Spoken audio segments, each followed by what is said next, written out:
오희영입니다. 이렇게 저희가 인제 저희 센터와 그리고 부여 규암이라는 곳에서 만들어가는 공예 마을에 대해서 소개를 드릴 수 있는 자리가 생겨서 너무 감사드리고 또 이렇게 시간을 내주셔서 고맙고 반갑습니다. 저희가 인제 이 공예 마을을 만들어 가면서 작업을 하기 시작한 지는 사실은 아주 오래된 작업은 아니고요.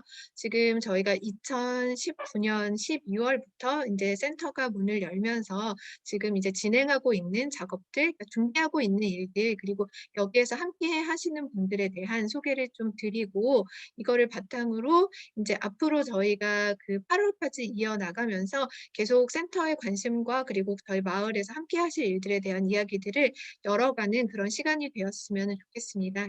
그래서 저희 센터에서 하고 있는 작업들을 좀 소개해 드리는 데 참고하시면 좋을 것 같아서 그 자료를 하나 만들었는데요. 그 자료 좀 공유하면서 보시면서 같이 이야기 나누도록 하겠습니다.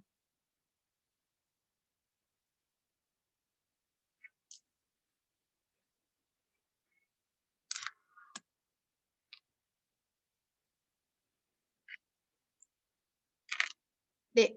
자료 다 잘 보이시나요? 네. 네. 그러면은 지금 인제 저희가 하고 있는 공예 마을 소개를 오늘 좀 드리려고 하는데요. 이 공예 마을에 대해서 오늘 소개를 드리는 거는 크게 저희 사비 모자이크의 가치, 그리고 사비 공예문화산업지원센터에서 하고 있는 사업, 그리고 사비 모자이크의 과제를 중심으로 좀 소개를 드리도록 하겠습니다. 어 공예마을 인제 사비 모자이크는 청년, 공방, 그리고 주민, 기업이 모여서 하나의 그림처럼 마을을 만들어가는 것인데요. 그 공방들이 입주해서 인제 보통 개별로 많이 활동을 하시잖아요. 그런데 개별로 각자 활동을 하는 곳이 아니라 모인 공방들이 콜라보와 파트너십으로 공예 마을을 같이 만들어가는 곳입니다. 저희 마을에서는 인제 자발적으로 공동 사업을 발굴하면서 마을 운영회를 비롯 다양한 연구 모임을 형성하고 그리고 마을 회사의 기능을 만들어 가고 있습니다. 그래서 보통 이렇게 마을에 들어오시면 인제 혼자서 사실 쪼끔 외진 지역 안에서 '어떻게 해 나가야 될까.'라는 이런 고민들과 걱정들이 많으실 텐데 저희는 인제 개별적인 활동보다는 함께 힘을 합쳐서 해 나가실 수 있는 부분들을 만들어 가는 것들을 고민을 더 많이 하고 있고요. 그래서 좀 길들을 형성해 나가면서 함께하는 동료를 많이 만들어 드리려고 하고 있습니다.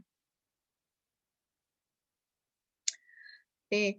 보시면은 인제 자발적으로 공동 사업을 발굴하면서 마을 운영회의를 비롯한 다양한 연구 모임을 형성하고 있고요. 그래서 마을 관리 회사의 기능을 만들어 나가기 위한 노력들을 지금 인제 해 나가고 있습니다.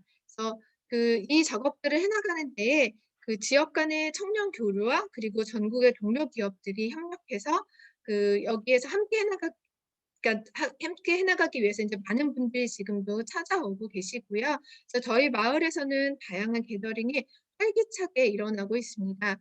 그래서 공방 지원을 꼭 받지 않으시더라도 좀 자발적으로 기업들이 이주해 오고 계시고요. 그러니까 이게 사실은 굉장히 쉬운 일은 아닌데 저희도 인제 지역 안에서 함께 해 나가실 수 있는 일들을 계속 찾아 드리고 지역 안에 자리하실 수 있는 여지들을 조금 더 많이 개발해 나가는 데 도움을 좀 드리고 있습니다.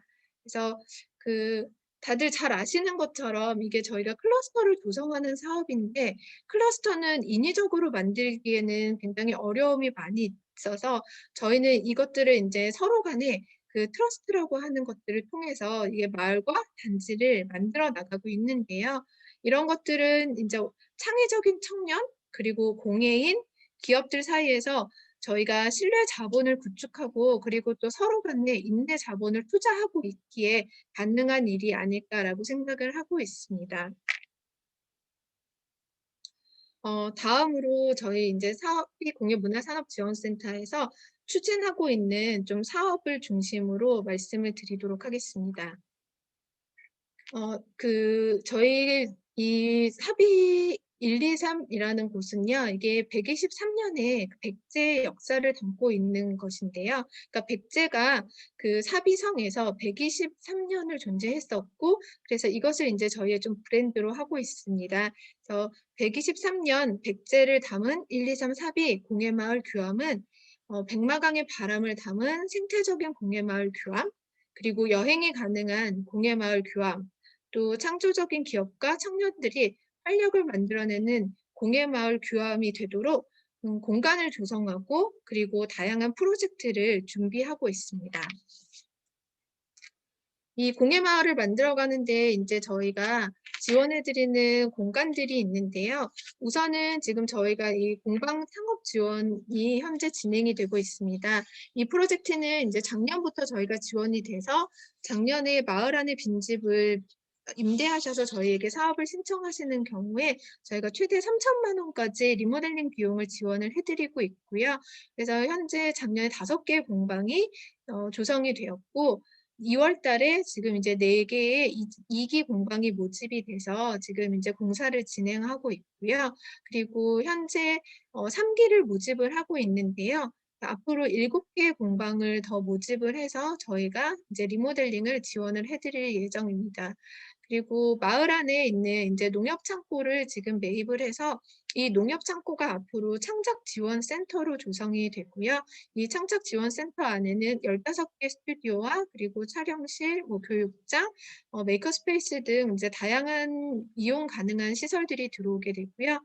그리고 레지던스를 이제 조성을 해서 이 안에서 이제 많은 분들이 마을을 여행하시고 또 마을에 머무르실 수 있는 그런 공간들을 갖춰 나갈 예정입니다. 그리고 저희는 바로 백마강 옆에 있는 마을이어서요. 강이 굉장히 아름답거든요. 그래서 그 강을 도망하실 수 있는 이 전망대와 그리고 강 옆에 지금 보이시는 이제 컨테이너 형태의 아트 큐브가 올라가서 여기에서 저희 공예마을의 상품을 전시 판매할 예정입니다. 그래서 이런 이제 공간 지원들을 하고 있는데요. 사실 저희 센터에서는 이 공예마을을 만들어가기 위해서 시설 지원도 하지만 그 시설 지원보다는 시설을 이용하고 그 운영하는 공예인 기업가들을 위한 지원이 훨씬 중요하다고 생각하고 있습니다. 그래서 이들이 공동의 운영 모임과 관리 조직을 만들어서 마을과 공간을 운영하는 것이 가능하도록 지원하고자 합니다. 마지막으로 인제 저희가 이렇게 준비를 하면서 그 앞으로 더 노력해야지 할 과제라고 보는 부분들을 좀 말씀드리도록 하겠습니다. 센터는 그 입주자들이 자발적 에너지를 돌리는 그 엔진이 되어서 콜라보 공방 그리고 또 공방 간의 파트너십을 지원하여 함께 동행하고 서로의 반려가 되어주는 모자이크를 형성하도록 돕겠습니다. 그리고 공동으로 민간 자선하는 동료들의 시도, 부여금과 협의해서 기업들의 입주 조건을 개선하고요. 그리고 공예마을, 청년마을, 관광마을, 기업마을 등 공동사업의 도전을 통한 지속 가능성을 확보해 나가는 노력을 함께 하겠습니다. 부여금과 기업가들의 협약을 통해 생태적 농업도시 부여에서 6차 산업의 연결이 된 창의 산업단지를 만들어가려는 실험의 꿈, 그리고 민간 투자를 끌어내고 기업 주도의 공공개발을 해나가도록 문화적이면서도 경제적인 실험을 해나가도록 노력하겠습니다. 주민 공동체와 함께 지역 공동체에 기여하는 커뮤니티 임팩트를 시도하고 그리고 전국적 네트워킹으로 생존 가능한 로컬 비즈니스의 메카가 되도록 같이 도전하겠습니다. 그래서 앞으로 해나가야 할 작업이 많은 삽입 모자이크에 여러분들께서 동료가 되어주시면 좋겠습니다. 네, 고맙습니다. 네, 감사합니다. 먼저, 이런 취지 때문에 이런 라이프스타일 트렌드 포럼을 진행하신다라는 거에 대한 이해가 더 생겼고요. 아마 혹시라도 궁금하신 분들을 위해서 우리 임미진 대표님 발표 전에 한두 가지만 더 여쭤볼게요. 제가 그냥 네, 대표로 네네. 그러면 일단 첫 번째는 부여에 위치하신 거죠. 네, 부여에 위치하고 있습니다. 그리고 두 번째는 부여 안에 있는 분들뿐만이 아니라 외부에서도 가도 된다는 거죠. 네, 저희는 전국에 계신 분들을 모두 환영하고 있습니다. 그리고 또 하나는 그러면은 저희가 신청을 하면 네. 자금 또는 공간 또는 협업 세 가지가 다 가능하다는 건가요? 죄송하지만 자금은 리모델링 비용만 받는데요. 자금은 네네네. 리모델링 비용. 네네. 네네. 자금은 현재 리모델링 비용만 가능하고요. 그 네네. 이제 들어오시면은 인제 공간을 저희가 많이 조성하고 있어서 이 공간들을 이용하실 수 있으시고요. 그리고 네네. 더 중요한 거는 여기에 들어오신 분들이 이제 함께 협업하실 수 있는 그 구조를 저희가 가져가고 있어서 좋은 동료들을 많이 얻으실 수 있다는 게 가장 장점일 것 같습니다. 네네. 그리고 마지막으로 이런 부분들을 컨택을 하려면 네. 어디다가 어떻게 컨택을 해야 되는지 저희는 이제 줌이 끝나면 다 헤어져야 되는데 어느 쪽으로 컨택을 하면 될까요? 네. 저희 사비공예문화산업지원센터로 연락을 주시면은 되는데요. 우선은 저희가 그 블로그가 굉장히 정보가 잘 올라가 있습니다. 그래서 인제 검색창에 사비공예문화산업지원센터를 이렇게 검색해 주시면 저희와 모든 연결이 가능한 방법들이 적혀 있습니다. 네네. 서울에 있는데도 협업이 가능하신 거죠? 네. 해외에서도 가능하도록 노력하고 있습니다. 네네. 알겠습니다. 그러면 실제로 지금 이제 진행되는 지원 체계나 서울에 계시거나 아니면 이 모든 부분에 대해서 사비 공예문화지원센터 거기에 직접 연락을 드리면 될 수 있게끔, 그리고 여기 지금 댓글 채팅방에도 나와 있어 가지고 이쪽으로 컨택할 수 있게끔 그렇게 진행을 할 수 있게끔 여러분들도 이제 많이 활용하시면 좋을 것 같습니다. 아무튼 이런 좋은 프로그램 만들어 주셔서 너무 감사하고요. 그리고 다시 이제 저희가 본 세션으로 이런 거에 맥락의 같은 취지, 다르지만 같은 취지에서 오히려 외부에서 바라본 코로나 이후에 로컬이 주목해야 할 기회라는 그런 이제 발표로 임미진 대표님께서 그 발표를 해주실 계획입니다. 중앙일보 기자 출신이고 지식 플랫폼 포린을 만들고 운영하신 분이고요. 그리고 어떤 메시지를 우리가 함께 공유할 수 있을지 한번 기대하고 들어보겠습니다. 임미진 대표님.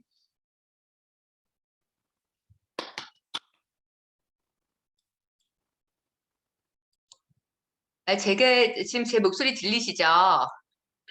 네, 안녕하세요. 예, 예. 네네. 네. 임미진. 안녕하세요. 예, 안녕하세요. 선생님 말씀 잘 들었습니다. 감사합니다. 저는 부여를 한 번도 안 가봤는데 약간 너무 내려가 보고 싶어서 사진이 너무 예뻐가지고 꼭 내려가 보고 싶어졌어요. 예, 네. 그리고 꼭 초대하겠습니다. 내려와 주세요. 네, 그리고 굉장히 의미 있으면서도 멋진 일을 하시는 것 같아서 예, 이런 영광스러운 자리에 불러주셔서 감사합니다. 저는 지금은 타임 앤코라는 법인을 사실은 막 설립한 임미진이라고 합니다. 예, 제가 오늘 코로나 이후 로컬이 주목해야 할 기회라는 주제로 발표를 맡게 되었는데요. 제가 그 전에 한번 좀 이렇게 알려드리고 싶은 부분이 있어요. 제가 이 강연을 하게 됐을 때만 해도 저는 지식 플랫폼 포린의 팀장이었거든요.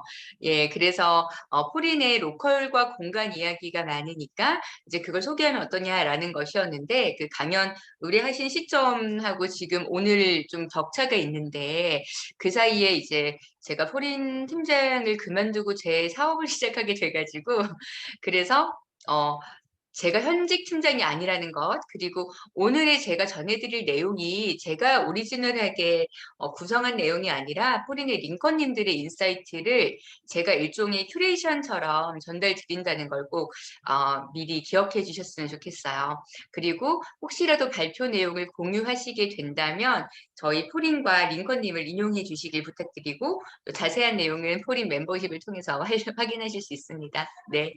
그러면 제가 제 소개 빨리 하겠습니다. 저는 아까 설명해 주신 것처럼 중앙일보에서 15년 동안 신문기자로 일했어요. 그때 사회부, 경제부, 산업부 이런 부서들을 거치고 2018년에 이제 신사업의 개념으로 포린이라는 콘텐츠 서비스를 시작하게 됐고 3년 동안 포린을 맡고 운영하게 됐습니다. 그리고 지금은 일종의 지식 서비스 를 제공하는 회사를 설립한 상태예요. 근데 이제 막 설립해서 하고 있는 일은 예, 아직 구체적으로 소개해 드리긴 좀 어렵고요. 그럼 포린을 좀 소개해 드릴게요. 포린은 저희는 일하는 사람들이 지금은 빠른 변화를 읽고 성장할 수 있도록 도와드리고 싶다라는 마음으로 문을 연 지식 플랫폼이었습니다. 2018년 8월에 런칭을 했고요. 지난해 3월에 포린 멤버십을 런칭하면서 구독 기반의 서비스가 됐고, 그리고 지난해 9월에 종이신문까지 발행을 했습니다. 포린은 읽는 콘텐츠도 있고 만나는 콘텐츠도 있어요. 그래서 읽는 걸 저희는 스토리라고 부르고 만나는 걸 세미나라고 부르면서 뭐 컨퍼런스도 있고 커뮤니티 기반의 공부 모임 아니면 온라인 세미나, 코로나 이후에는 온라인 세미나를 주축으로 하고 있는데 지금까지 쌓인 스토리 읽는 콘텐츠가 1200여 개가 되고 그리고 만나는 모임을 저희가 100여 차례를 개최했습니다. 지금 굉장히 많은 멤버십 회원이 사실은 포린을 아껴주고 계시는데 그 숫자는 제가 컨피덴셜해서 여기서 공개는 못 해드릴 것 같아요. 예. 저한테 제가 포린 팀장으로 일할 때 왜 포린에서 쌓아왔던 로컬과 공간에 대한 이야기를 공유해달라고 하셨을까라고 생각을 해보니까 정말 포린이 공간 기획이라든가 로컬과 관련한 이야기를 정말 많이 소개했거든요. 제가 지난주에 한번 검색을 해봤더니 스토리 기준으로 138개의 공간 관련 스토리가 있더라고요. 그래서 왜 공간과 관련한 그 콘텐츠를 우리가 계속 만들게 됐지? 그리고 우리 멤버십 회원들은 왜 이렇게 공간 관련 콘텐츠에 또 많이 열광하셨지? 라고 생각을 해봤는데 그 이유가 있었던 것 같아요. 저희 포린이 변화를 읽는 콘텐츠였기 때문에 필연적으로 트렌드를 다루는 콘텐츠였던 것 같고 그래서 트렌드를 늘 쫓아다니셔야 되는 기획자나 마케터 분들이 굉장히 포린을 많이 구독하셨어요. 그런데 그분들이 공간 기획이라는 업무를 구체적으로 맡지 않아도 공간 기획이라는 키워드에 늘 관심을 가지셨거든요. 왜 그렇지라고 생각을 해봤는데 바로 이 문장이 굉장히 중요한 이유인 것 같아요. 이건 그 건축기획사 지레베 이상묵 대표님께서 하신 말씀인데요. 가치 있는 공간 경험을 위해서는 5가지 요소가 우선시 돼야 되는데 그게 빛, 온도, 향, 음악, 촉감이라는 거잖아요. 그게 어떤 뜻이냐면 지금 굉장히 많은 어떤 그 캠페인 이벤트 아니면 마케팅 콘텐츠들이 디지털이라는 아니면 뭐 신문, 뭐 종이 이런 걸 통해서 전달될 때는 2차원적으로 전달되는 경우가 많은데 공간은 영상을 포함하더라도 어떤 매체보다도 가장 공감각적인 입체적인 경험을 줘야만 이용자들에게 만족을 줄 수 있는 매체인 것 같아요. 그렇기 때문에 어떤 경험 설계가 가장 어렵고 그래서 브랜드 마케팅을 하시는 분들한테는 어떤 경험 설계의 끝판왕 이 공간 기획이다라고 인식이 되는 것 같아요. 그렇기 때문에 가장 공부를 많이 해야 되고 공간 기획의 1인자분들이 가장 감각이 뛰어나신 걸로 평가를 받지 않나? 그래서 트렌드를 읽고 싶어 하시는 분들은 늘 공간을 공부하시는 것 같아요. 제가 여기 계시는 분들이 포린을 얼마나 소비하셨는지는 모르지만 제가 포린에서 대표적인 공간과 로컬에 관한 콘텐츠를 좀 꼽아봤는데요. 스토리북 기준으로 제일 왼쪽부터 우리 박지호 영감의 서재 대표님 전 아레나 옥무 편집장이신데요. 박지호 대표님이 쓰신 박지호가 만난 미래 라이프스타일 기획자들 그리고 그 퇴사 준비생의 독교로 굉장히 유명한 트래블 코드에서 네오밸류와 함께 여기 뭐 줄이 같네요. 네오밸류와 함께 그 만든 오프라인 비즈니스 생산력이 미래를 바꾼다. 그리고 지난해 11월에 저희가 진행했던 컨퍼런스 오프라인 리테일의 미래 2022를 저희가 스토리북으로 담아놓은 게 있어요. 여기에 이케아와 코오롱 스포츠의 공간 경험 설계가 담겨 있고 또 준지타니가와 대표님이라고 곧 소개해드릴 링컨님의 인사이트도 깊이 있게 담겨 있어서 아마 공간 기획이나 로컬에 관심이 있으신 분은 도움이 되실 것 같고요. 또 마지막 스토리북은 이원재 상명대 교수님께서 일본의 공간 기획자들을 직접 인터뷰하셔서 만드신 공간 프론티어 도시를 바꾼 기획자들이라는 스토리북이 있습니다. 이 콘텐츠들을 좀 참고하시면 오늘 제 큐레이션은 일단 소개처럼 생각하시면 되고요. 포린을 통해서 좀 더 깊이 있는 공부를 하실 수 있으실 거예요. 이 노란색 선이 저한테만 보이나? 그럼 오늘 제가 강연을 하게 될 것들을 가볍게 세 가지로 한번 정리를 해봤어요. 로컬이 주목해야 할 세 가지 트렌드라고 제가 꼽아봤는데요.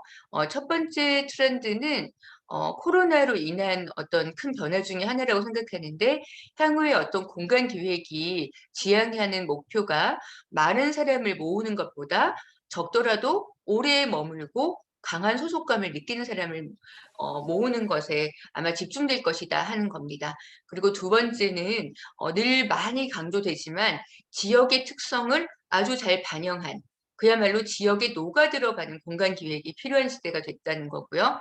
세 번째는 이제 매장이 아니라 매체로서 기능하는 공간을 기획해야 한다. 이 세 가지 트렌드를 좀 전달드리고 싶어요. 첫 번째 트렌드부터 제가 좀 소개를 해드리겠습니다. 이분이 바로 아까 제가 잠깐 언급해드린 준지타니가 대표님이신데요. 준지타니가 대표님이 운영하시는 JTQ라는 공간 기획사는 뭐 긴자식스나 나이키, 렉서스 같은 브랜드와 협업한 일본의 대표적인 공간 기획사예요. 그리고 이 CCC 그룹이라고 츠타야 서점으로 너무 유명한 그룹에서 CCC 크리에이티브라는 자회사를 맡고 계신 분입니다. 이분하고 포리는 한 차례 이제 인터뷰를 진행했고 지난해 컨퍼런스에 이분이 화상으로 발표를 해주셨어요. 그때 해주신 말씀 중에 제가 가장 기억에 남는 게 바로 이 부분이거든요. 앞으로 숫자, 즉 얼마나 많은 사람이 방문한 공간인지는 더 이상 중요하지 않다. 대신에 그 고객이 서비스와 얼마나 많이 연결되어 있고 얼마나 길게 접점을 가지고 있는가가 더 중요해진다. 이런 말씀이셨는데요. 이분이 만드신 마인드 맵이에요. 여기 보시면 알겠지만 B씨는 코로나 이전을 말하는 거고 A씨는 코로나 이후를 말하는 겁니다. 그래서 공간이 추구해야 할 가치가 코로나 이전과 이후에 명확하게 갈린다는 건데요. 크게 봐서 이 시대가 자유의 시대에서 안전을 중시하는 시대로 넘어갈 거라는 거고요. 그 밑에 보시면 집객 집합형, 그러니까 불특정 다수를 많이 집객하려고 했던 거에서 시차 분산형, 그러니까 시차를 두고 사람들이 조금씩 공간을 방문하게끔 하는 쪽으로 바뀔 거다. 이렇게 묘사를 하신 거죠. 이 마인드맵에 대해서는 코로나에서 그 코로나 포린에서 한 번 더 확인하실 수 있고요. 제가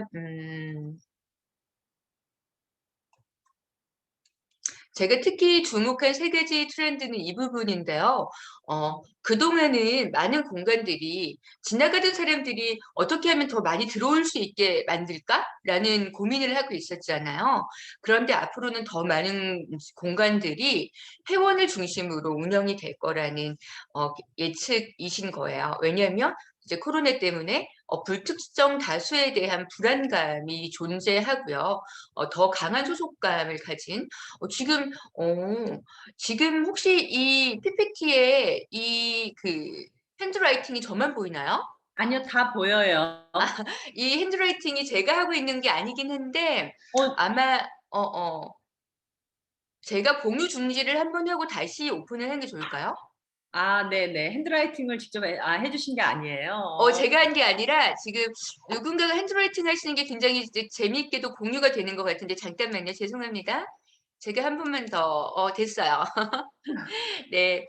그래서 회원 중심으로 가겠다는 거 그리고 집객 수보다 차제 차조 시간이 더 중요하다는 거 아까 말씀드린 것처럼 그리고 제가 주목한 변화는 목적 충족형보다 교류 감동형의 공간이 더 선호를 받게 될 것이라는 건데 그건 어떤 뜻이냐면 지금 코로나 때문에 우리가 비대면 시대를 맞으면서 목적 충족 예를 들면 쇼핑을 한다거나 무엇인가를 획득해야 된다거나 하는 목적은 비대면으로도 굉장히 많이 충족할 수 있는 시대가 되었잖아요. 이커머스가 더 발전하고 있고 정말 많은 딜리버리들이 일어나고 있고요. 그러면 이런 비대면의 시대에서 대부분의 기본적인 목적이 공간을 방문하지 않아도 충족이 된다면 공간의 기능은 어떻게 돼야 되지라고 했을 때 여기 영어로 적혀있지만 이모셔널 커넥션, 감정의 연결을 시켜주는 공간이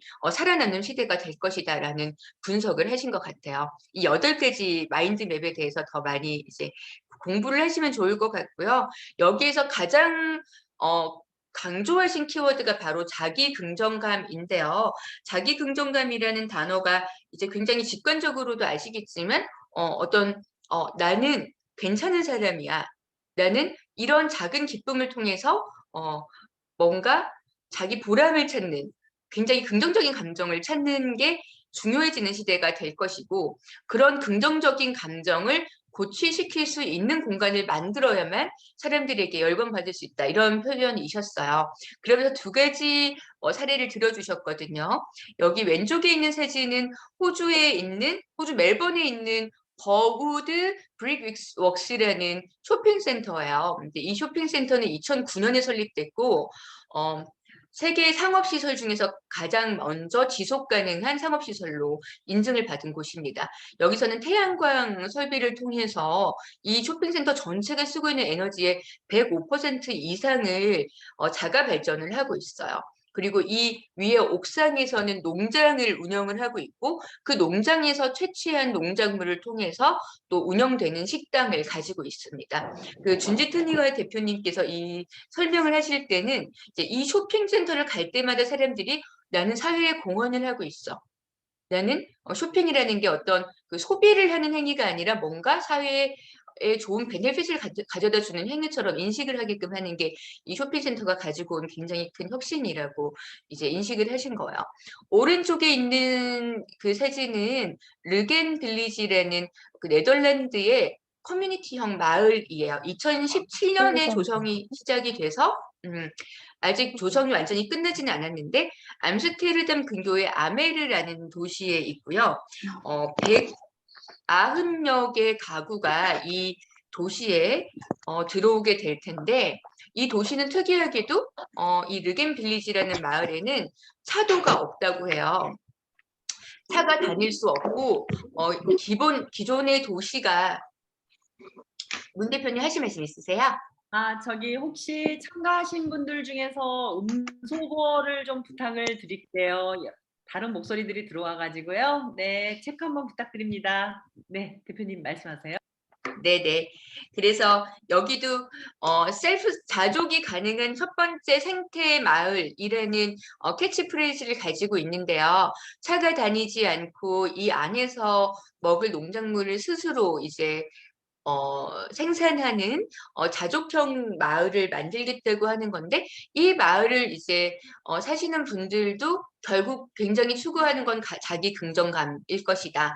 이런 것들이 단기적인 트렌드로 이제 머물지 않고 지금의 어떤 MZ 세대가 가지고 있는 강한 윤리 의식하고 엮여서 향후에 더 중요한 트렌드로 부상할 것이라는 게 준지타니가 대표님의 설명이었습니다. 2번째 트렌드에 대한 소개로 넘어갈게요. 지역에 녹아들어가는 공간 기획이 앞으로 더 중요해진다는 건데요. 여기 계신 저희 포린의 링컨님은 모종린 교수님이라고 아마 로컬씬을 공부하시는 분들은 모두 아시는 굉장히 유명한 분이시잖아요. 저희 포린을 통해서 이 3가지 브랜드를 주목하려고 하셨어요. 바로 이케아, 네슬레, 교세라, 일본의 교세라죠. 그런데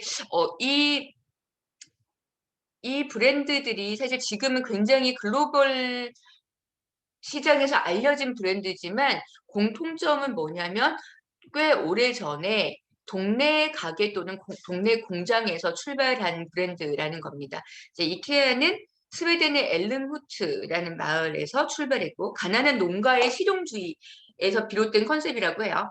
그리고 네슬레는 스위스 보베 그리고 교세라는 교토의 어떤 작은 공장에서 출발한 기업인데요. 저는 그 지역의 특성을 반영한 공간 기획이 아무래도 일본이 조금 더 앞서가 있는 게 아닌가라는 생각이 들어서 여러분들 잘 알고 있는 츠타야 서점의 사례를 한번 가져와 봤어요. 츠타야 서점이 왼쪽 사진은 츠타야 서점이 지난해 3월에 문을 연 개장한 원래 있었는데 한번 리뉴얼을 했어요. 개장한 츠타야 서점 로풍기 점 사진이고요. 오른쪽은 한국 분들이 아마 제일 많이 아실 다이칸야마의 티사이트 사진입니다. 그런데 제가 되게 존지 타니가와 CCC 크리에이티브 대표님을 인터뷰를 하면서 제일 인상적이었던 게 이분이 이 로폰기청과 다이칸야마 점에 대한 설명을 한 7분 이상을 하시는 거 굉장히 오래 하시는 거예요. 로풍기 점은 왜 세계 제일의 양서점이라는 컨셉을 가지게 됐냐면 로풍기가 대사관도 많고 외국계 기업도 많고 그래서 외국인 거주 비율이 도쿄에서 가장 높기 때문에 외국인들이 들렀을 때 마치 자기 고향에 온 것 같은 기분을 느끼게 하면 어떨까? 프랑스 사람이 왔을 때 어떤 느낌을 받게 할지 예를 들면 미국 출신의 영국 출신의 사람들이 오면 어떨까라는 생각을 하면서 많은 소양 도서들을 확보했다고 해요. 그리고 반대로 오른쪽의 다이칸야마의 경우에는 이 지역은 좀 굉장히 좀 부유층들이 사는 지역이고 녹지가 많고 여백이 많은 지역인데 이 지역의 부유한 은퇴 세대들이 여기 주말에 와서 어떻게 하면 여유로운 삶을 즐길 수 있을지를 생각을 하면서 컨셉을 양지의 라이프 스타일, 굉장히 여유로운 라이프 스타일로 잡았다고 하거든요. 그런데 이 로풍기점과 다이칸야마 이 두 군데 그 거리가 불과 3.8km니까 우리로 치면 용산에서 반포 정도밖에 안 되는 차이예요. 그리고 자동차로는 10분이 차 안 되는. 그런데 이렇게 가까운 도쿄의 두 지역에 대해서 이 지역의 특성을 이렇게까지 치밀하게 분석해서 완전히 다른 컨셉으로 매장을 구성한다는 게 저는 굉장히 약간 신선했다고 할까요? 예를 들면 우리의 교보서점이 광화문점과 강남역점을 얼마나 열심히 분석해서 광화문과 강남의 차이점을 그 매장에 완벽하게 녹여넣기 위해서 노력을 하는 것과 비슷한 거잖아요. 이런 것들이 바로 지역의 특성을 반영한 공간 기획이 아닐까라는 생각이 들었고요. 지역을 굉장히 면밀하게 들여다보고 있는 공간 기획자 중에 한 분이 여기 계신 포리네 링커 지랩 대표이신 이상록 대표님이신 것 같아요. 여기 소개된 공간은 서촌의 한 권의 서점이라는 책이에요. 이제 한 권의 책이라는 서점이에요. 그런데 이 서점에서는 한 달에 한 권의 책을 정말로 이제 소개를 하거든요. 그런데 더 인상적인 건 지랩은 이 서점을 책을 파는 공간이라고 소개하지 않고 서촌이라는 마을 전체에 리셉션, 프론트 데스크 같은 곳이다라고 소개를 하거든요. 이게 무슨 말이냐면 지랩은 서촌 요희라는 마을 호텔 프로젝트를 진행을 하고 있는데요. 그 마을 호텔이라는 개념은 이런 개념입니다. 그 왼쪽 사진을 보시면요. 호텔은 대부분 대형 호텔은 그 안에 카페도 있고 상점도 있고 스파도 있고 뭐 레스토랑도 있고 바도 있고 다 있잖아요. 그런데 이걸 그냥 한 마을 개념으로 보면 어떨까?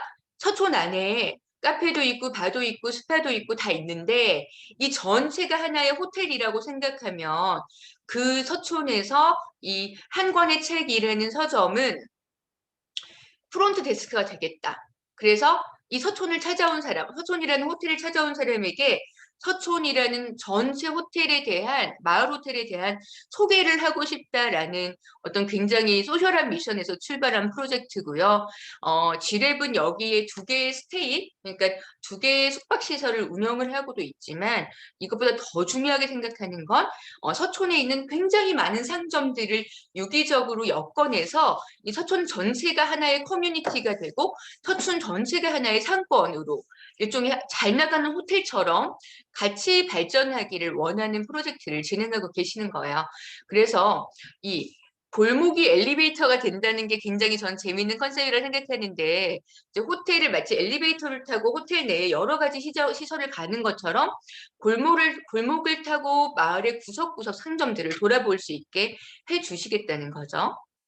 저는 재밌게도 그 한국의 마을 호텔이라는 개념을 일본에서도 시도를 하고 있다는 걸 알게 됐어요. 이분은 포린의 링컨이신 이원재 상명대 시각 디자인과 교수신데요. 저희 아까 소개해드린 그 공간, 도시를 바꾸는 공간 프론티어라는 스토리북에서 이렇게 소개를 하셨거든요. 그 하마초, 그 하마초는 도쿄에 있는 지역명인데요. 에도 시대에 오래된 상점들이 굉장히 많았던 지역이라고 해요. 그런데 여기에 2019년에 들어온 하마초 호텔 역시 수평적 호텔 또는 마을 호텔이라는 개념으로 하마초 지역 전체를 함께 부흥시키려는 프로젝트를 하면서 이 하맵이라고 불리는 오른쪽에 이 작은 지도를 만들게 됩니다. 그래서 하마초 호텔에서 모든 것을 해결하는 게 아니라 하마초 호텔에서 쿠폰을 주고 지도를 주면서 목욕탕을 가고 싶으면 이곳을 찾아보시고 여기에 이 식당을 가보시고 이 카페를 가보시고 이렇게 동네 전체를 호텔화할 수 있도록 그래서 노포들을 충분히 활용할 수 있도록 했는데 이 하마초 호텔을 그 무지 호텔로 유명한 UDS에서 기획을 했어요. 그런데 UDS의 어떤 호텔 기획력과 이 콘텐츠 지역의 콘텐츠가 어우러져서 이 노포들이 굉장히 많이 살아났다는 내용입니다. 지금 발표 시간이 꽤 많이 이제 시간이 한 15분 정도 남은 거죠, 대표님? 네네. 네, 제 네, 마지막 트렌드 소개해 드리겠습니다. 네. 마지막 트렌드는 이제 앞으로 공간이 매장을 넘어서서 매체로 기능해야 한다는 건데요. 매체는 여러분들 아시겠지만 뭐 신문도 매체고 TV도 매체고 메시지를 전달하는 것이잖아요. 그런데 이 매체 공간의 매체화에 대해서는 굉장히 유명한 도시공학자이신 유현주 교수님도 이렇게 적으셨더라고요.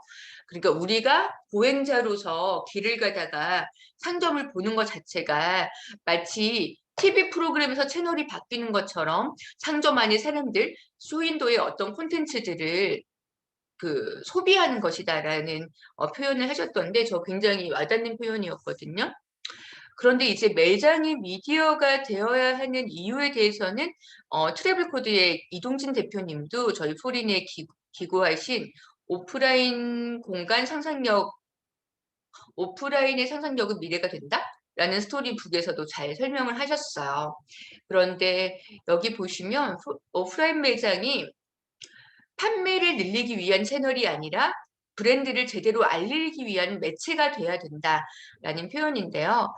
사실 지금의 많은 오프라인 매장들은 위기를 맞고 있고, 그게 담은 코로나 때문에 맞은 위기를 넘어서서 그러면 코로나가 끝나면 이 위기가 사라질 수 있을까라는 데 대해서 많은 분들이 의문을 가지실 거예요. 왜냐하면 이미 우리가 이커머스라는 새로운 습관에 모든 연령대의 분들이 너무 많이 이제는 익숙해졌고 그리고 F&B 공간들도 굳이 찾아가지 않아도 배달을 통해서 이제는 음식 소비가 가능한 시대가 됐기 때문에 그럼 오프라인 매장이 과연 여전히 유효할 것인가라는 고민들을 하실 텐데요.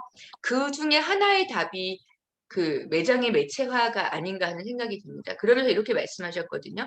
전구가 발명되고 나서 양초가 사라졌냐 하면 사라지진 않았고 낭만적인 물건으로 용도가 바뀌지 않았냐라는 건데 생각해보면 우리가 양초로 빛을 밝힐 때는 비싼 양초를 쓰지 않고 500원짜리 양초를 썼던 것 같은데 1000원짜리 양초를 썼던 것 같은데 양초가 이제는 향이 더해지고 디자인이 더해지면서 10만 원이 넘을 정도로 고가의 럭셔리 양초들이 나오잖아요. 그러면서 양초의 용도가 완전히 바뀌는데 어떤 그런 식의 공간의 용도 변경에 대한 고민을 해야 된다는 겁니다. 그래서 매체화되기 위해서 공간은 3S, 3S를 가져야 된다고 이동진 대표님은 설명을 하시는데요. 3S의 첫 번째가 스폰서예요. 스폰서는 이제 광고나 협찬을 하는 기업주를 말하잖아요. 근데 그러면서 어떤 사례를 주셨냐면 이 왼쪽에 있는 사진이 갤러리 야파예트의 샹젤리제 점입니다. 굉장히 이제 프랑스를 대표하는 백화점이고 2019년에 샹젤리제 거리에서 갤러리 야파예트를 열었는데 이 백화점의 메인 로비에 가면 예를 들면 이런 식의 팝업 스토어가 열린다고 해요. 이걸 이동진 대표님이 방문을 하셨을 때는 마침 로저 비비아에서 이 팝업 스토어를 열고 있었는데 이 팝업 스토어가 메인 로비에 들어가자마자 굉장히 웅장한 규모로 설치되어 있기 때문에 백화점을 방문한 분들은 어느 각도에서도 이 팝업 스토어를 볼 수 있다고 하는데요. 백화점의 주요 수익원으로 공간을 활용한 광고를 선택을 한 거죠. 그래서 더 이상 판매 수수료를 받고 아니면 판매를 통해서 매출을 통해서 이익을 내려고 하지 말고 더 다양한 수익 모델을 모색해 봐야 된다는 얘기였습니다. 그리고 3S의 두 번째 S가 스토리예요. 스토리가 있는 공간이 매체화할 수 있다는 건데요. 이 사진은 뉴욕에 있는 스토리라는 매장이에요. 이 스토리라는 매장은 매장 자체를 하나의 매거진처럼 꾸미는 걸로 유명합니다. 이 매장은 50평 정도 된다고 하는데요.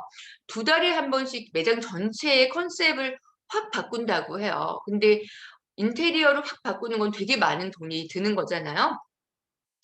그런데 어떻게 하냐면 이렇게 보시면 스토리를 보면 여기 마치 커버 왼쪽 사진을 보시면 마치 매거진들이 커버 스토리를 바꾸는 것처럼 이번에 테마는 컬러예요. 이번에 테마는 making things예요. love예요. 이런 식으로 스토리를 만들어서 매장을 꾸미기 시작했더니 점점 많은 기업들이 우리 기업의 미션, 우리 기업의 가치를 알리기 위해서 이 매장을 활용해 달라고 하고 적게는 8천만 원 정도에서 많게는 8억 정도의 돈을 협찬해 가면서 이 매장에 입점을 한다고 하고 뭐 G나 코카콜라 같은 굉장히 유명한 브랜드들이 이런 협찬을 한다고 해요. 그래서 오른쪽 사진은 시그널이라는 이제 미국의 보험사가 필굿이라는 이벤트를 진행하면서 이 매장을 활용한 사례인데 트램폴린 같은 걸 놓고 건강의 중요성 같은 것들을 알리기 위해서 입점을 한 거죠. 마지막에 S는 스킨십인데요. 이 사진들은 뉴욕에 있는 쇼필즈라는 매장입니다. 쇼필즈라는 매장은 이 매장 전체가 하나의 어떤 브랜드를 알리기 위한 공연장처럼 구성이 돼 있어요. 그래서 오른쪽에 보면 이 배우가 보이시잖아요. 여기가 2층에 있는 공연장이고 여기에서는 이 입점한 브랜드와 관련된 공연들이 즉흥적으로 열리는데 이 공간의 굉장한 특징 중에 하나는 지나가다가 우연히 이 공간을 본다고 들어가실 수 있는 게 아니고 마치 공연을 보듯이 예약을 하셔야지 이 공간에 들어갈 수가 있다고 해요. 티켓을 사고. 그래서 공간에 들어가면 이 브랜드에 대한 설명을 충분히 듣고 이 브랜드에 대해서 구성된 공연까지 체험을 한 다음에 그 브랜드의 굿즈를 실제 상품을 파는 매장으로 이어지는 이것도 역시 이 브랜드들이 입점을 할 때는 판매 그 자체보다는 우리 브랜드를 제대로 알리고 싶다라는 목적이 가장 크겠죠. 그래서 되게 재밌는 것은 이 공간에 브랜드들이 입점을 할 때 받는 것을 렌털 피라고 하지 않고 서브스크립션 피, 그러니까 구독료를 받고 이 공간에 브랜드들을 입점을 시킨다고 해요. 그야말로 공간이 매체화됐다는 걸 뚜렷하게 보여주는 사례라고 할 수 있겠습니다. 이제 시간이 거의 다 돼서 제가 마지막으로 너무 다른 분들의 이야기만 전해드린 것 같아서 제가 포린에서 오프라인 콘텐츠를 운영을 하면서 느낀 걸 좀 설명을 드리려고 해요. 저희 포린은 아까 말씀드린 것처럼 100여 개의 오프라인에 만나는 모임을 진행을 해봤는데요. 특히 커다란 변화는 2018년만 해도 저희가 포린 컨퍼런스라는 컨퍼런스를 진행했고요. 그 2019년에 런칭한 것이 커뮤니티 중심의 포린 스터디 공부 모임으로 이 모임을 피보팅을 하게 됐어요. 근데 이 피보팅을 하면서 저희가 느낀 걸 좀 소개해 드리고 싶은데요. 저희가 2018년에 컨퍼런스를 계속 개최를 하다 보니까 우리가 컨퍼런스를 전문적으로 해본 팀도 아니고 그냥 신문사에서 발족한 신사업 팀이었기 때문에 어떻게 하면 만족도를 올릴 수 있을지 굉장히 많은 고민을 했는데 컨퍼런스를 하고 나서 만족도 조사를 하면 매번 뭐 6점, 7점 이 정도밖에 안 나오는 거예요. 그래서 우리는 어떻게 하면 만족도를 올릴 수 있지라고 해서 더 열심히 콘텐츠를 디벨롭하고 더 좋은 강사들을 섭외하고 그래서 이분들의 발표를 뭐 2번씩 3번씩 만나가면서 디벨로핑을 했는데도 만족도가 7점을 넘기가 어려웠어요. 그래서 제가 만족도 조사 이제 설문지를 다 이렇게 뒤지면서 왜 이렇게 만족도가 끝까지 안 나오지라고 봤는데 불만족을 한 포인트가 대부분 이런 거예요. 의자가 너무 딱딱해요. 환기가 안 돼서 답답했어요. 마이크 음질이 너무 안 좋았어요. 이런 거랑 연사를 너무 보고 싶었는데 정작 말할 기회가 없었어요. 그리고 참석한 분들이 다 업계 분들일 텐데 업계 분들하고 인사할 기회가 없었어요. 이런 것들인 거예요.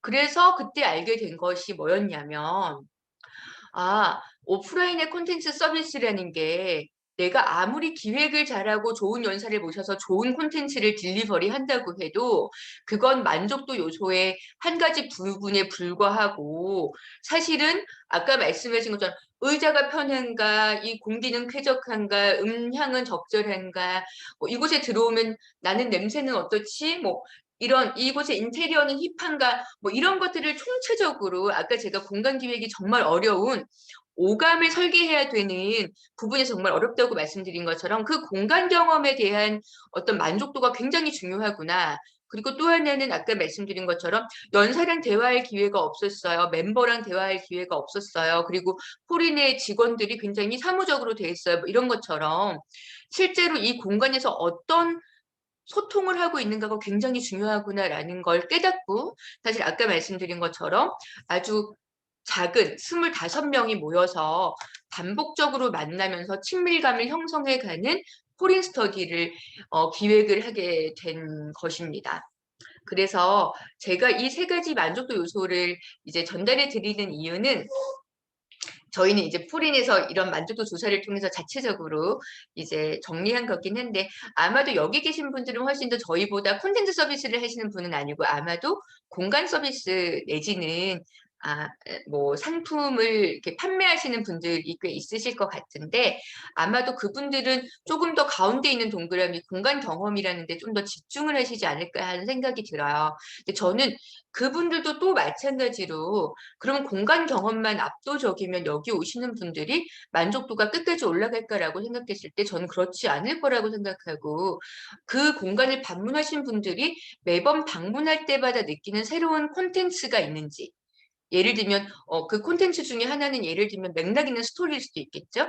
왜 내가 부여에서 이런 가게를 열게 됐는지, 왜 부여여야 했고, 왜 이 마을이어야 했는지, 그리고 나는 왜 이런 일을 하게 됐는지에 대한 스토리가 정말 제대로 전달되고 있는지 아니면 그런 스토리를 느낄 수 없는 공간인지도 굉장히 중요한 것 같고 또 하나는 인터랙션. 아무리 멋진 뭐 카페 아니면 뭐 크래프트 샵이라도 왔을 때 내가 어떤 소통이 가능한 공간인지가 굉장히 만족도에 많은 영향을 미치지 않을까 하는 생각이 들어서 제가 이걸 한번 정리해 봤습니다. 오늘 제 발표는 여기까지고 아마 약속된 시간이 거의 다 된 것 같아요.